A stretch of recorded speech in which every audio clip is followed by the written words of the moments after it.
All right, and now we have our video on William Bradford, and you'll find this is very different from Smith. Hopefully you are watching these in order, Smith first and then Bradford. So his dates are from 1590 to 1657, and he was also born in England to middle-class farmers, so actually a somewhat similar background to John Smith.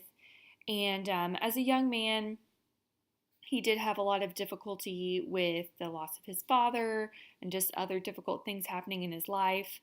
And as a result, he ended up converting to this other, a sect of religion called the Separatists. He heard a sermon one day and was just convicted and believed that this was, God's will for him to go with these folks. And the Separatists eventually became what we know as the Puritans, who wanted to, separate themselves from the Church of England. They thought there was a lot of corruption and error there. And so this is the group of people who eventually sailed on the Mayflower. They moved to the Netherlands for some years, probably, I don't remember exactly, but like 10 or 15 years. And it just wasn't going well. They moved there for religious freedom, but there was still quite a bit of persecution. And so they decided that they were going to go to the New World. And so that's what they did. His wife, Dorothy, and this is a really interesting little tidbit to me, she died upon arrival. And so Bradford wrote all these pages and pages and pages of their history, but not once does he mention the death of his wife. And if you do a little research on it, there have been others who have speculated, and I can't remember exactly where this bit of narrative comes from, but it has been said that when they arrived at the New World, and you have to think, this is Cape Cod in November, and she took one look at the bleak, vast wilderness and actually jumped overboard and committed suicide. And that's speculation. We don't know if that's true or not, whether she died for that reason or had some other sort of illness or accident. But it is interesting that he doesn't mention it in his narrative.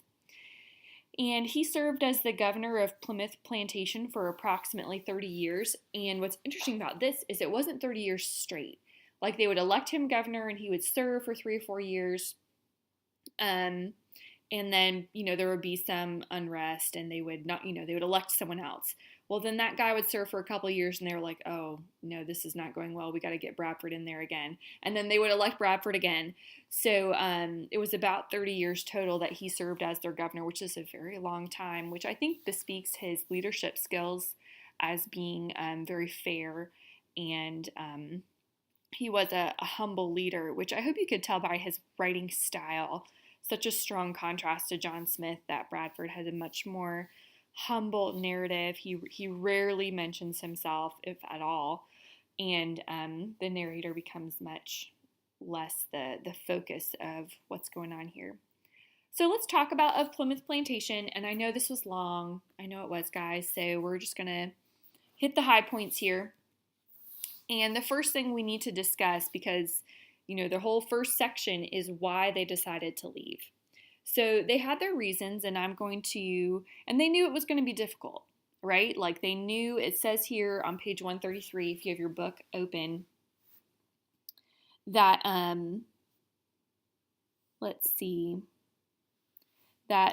they were in the fellowship of the gospel, this is about 2/3 of the way down the page, to walk in all his ways, made known, or to be made known unto them, according to their best endeavors, whatsoever it should cost them, the Lord assisting them.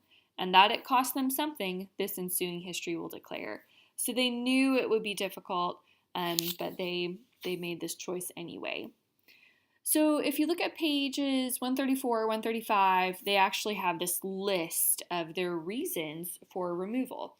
And the first of which is that they thought it would purify the church.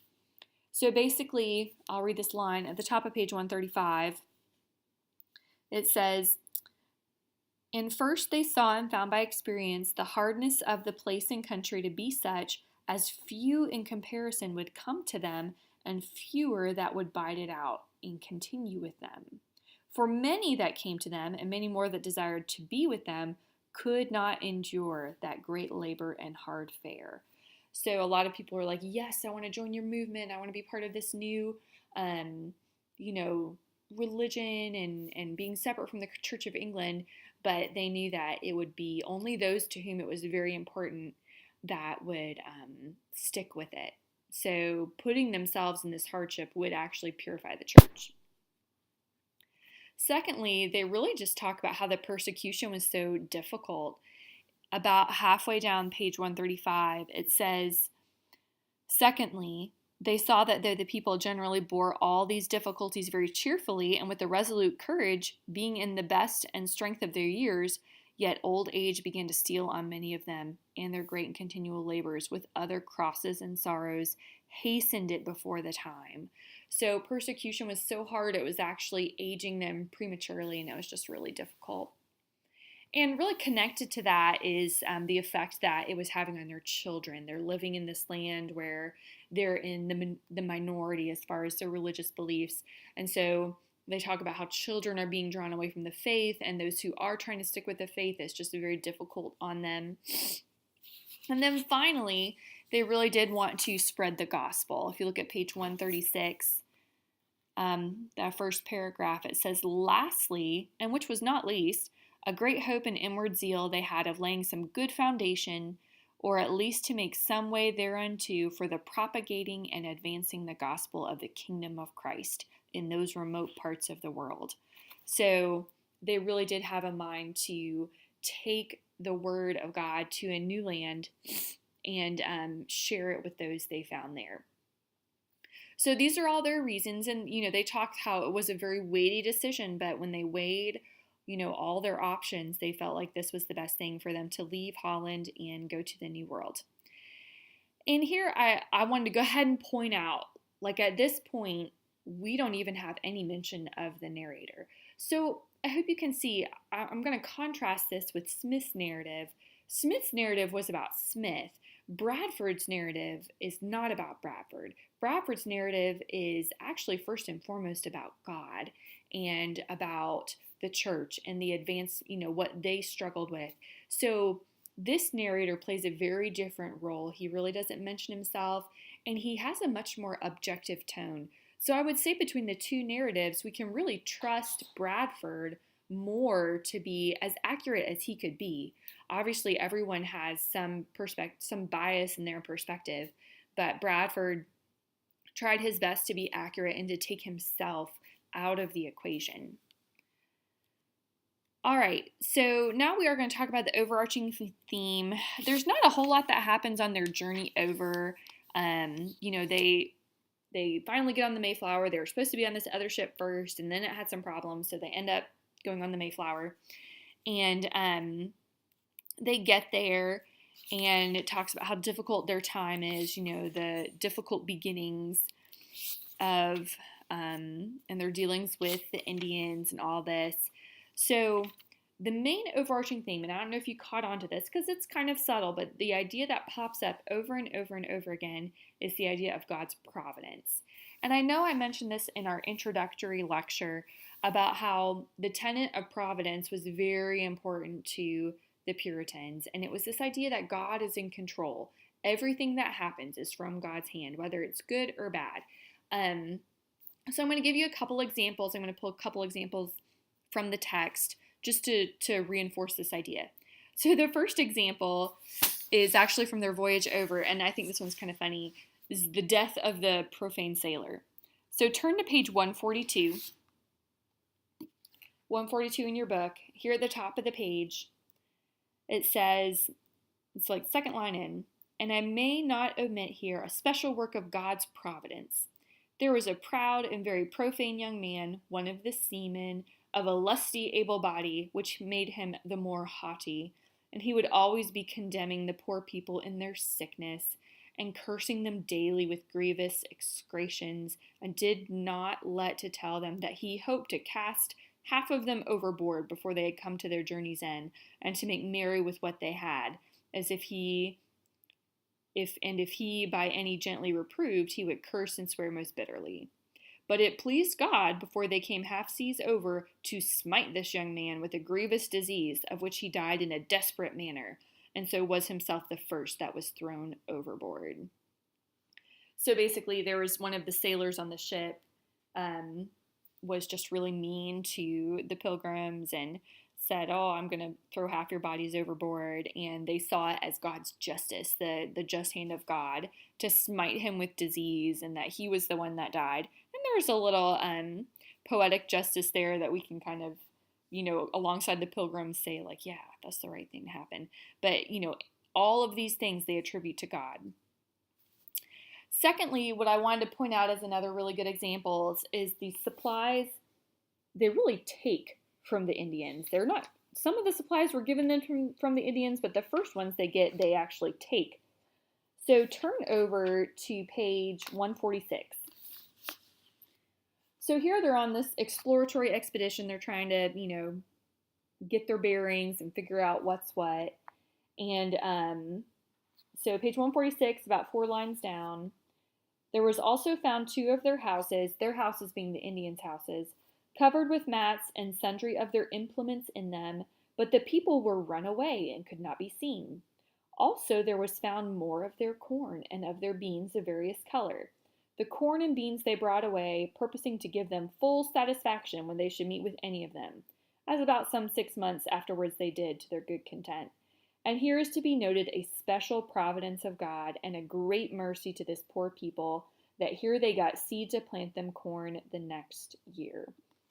And so, and again, this is kind of like on the, hundreds of years later, we see that, well, you actually kind of stole those supplies from the Indians, but they saw that as God's providing hand, that the Indians weren't there and that they could take, their corn and their other supplies. And, they're planning, when it says they wanted to give the Indians satisfaction, the implication is that they wanted to shoot them and kill them because the Indians had attacked them. And so, it really isn't going well in general with the Indians. So let's move on to that. I did want to point out the one exception. All right. So they kind of attack each other back and forth. There are definitely problems. But they do have a friend in Squanto. So look at page 151. And this is what leads us up to the first Thanksgiving. And so after some of the beginning issues with the Indians, look at page 151. Let's see, it's about 3/4 of the way down the page. All right, so they meet this guy named Samoset, who is the chief. He told them also of another Indian whose name was Squanto, a native of this place who had been in England and could speak better English than himself. So they finally meet Squanto, and at the bottom of the page it says, with whom, after friendly entertainment and some gifts given him, they made a peace with him, which hath now continued these 24 years in these terms. Then if you turn the page to page 152, you can see they have their, this peace treaty that they write out with the Indians and how they're going to treat each other well. So again, contrasting with Smith's narrative, I think the Puritans and the Pilgrims, there is a greater attempt to deal peacefully with the Indians. They put a little more effort into it. They don't always succeed in being just or kind, but they do put some effort in.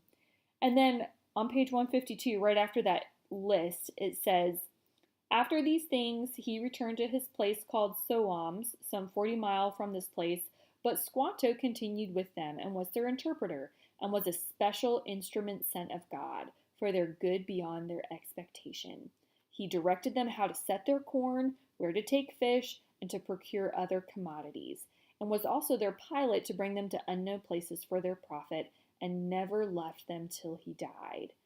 And so, again, this overarching theme of providence, they saw the fact that Squanto became not just a friendly face, but someone who helped them as this special gift from God, and that God was providing for them in that way. So again, much more of a positive spin with the Indians on the Pilgrim side than we saw with John Smith and his cohorts. And I don't know if I had you guys read the first Thanksgiving, but that one is, if you look at that on page 154, it's kind of cool to read that. It's just a short little paragraph. about how they came together. And, there were wild turkeys. And so we see the beginning of our traditions of our American Thanksgiving. Although it doesn't talk about how they eat with the Indians, that's more of a myth. It was really something that the Pilgrims did among themselves. And so I always ask my classes about some of their preconceived ideas about the Pilgrims / Puritans, which are really the same thing, and if reading this text confirmed those ideas. And so we'll talk about that when we get back to class, just to kind of hear some of your reaction here. But it's important for us to read these things, and it was a tough time for the Pilgrims. Like the Jamestown colony, probably about half of them died in these first years. They barely survived that first winter. Their timing was terrible to arrive in November and then have to make it through the winter before they could plant anything. But they persevered, and as you can say, the rest is history, and here we are. And so that's Bradford, and we'll continue our discussion next week.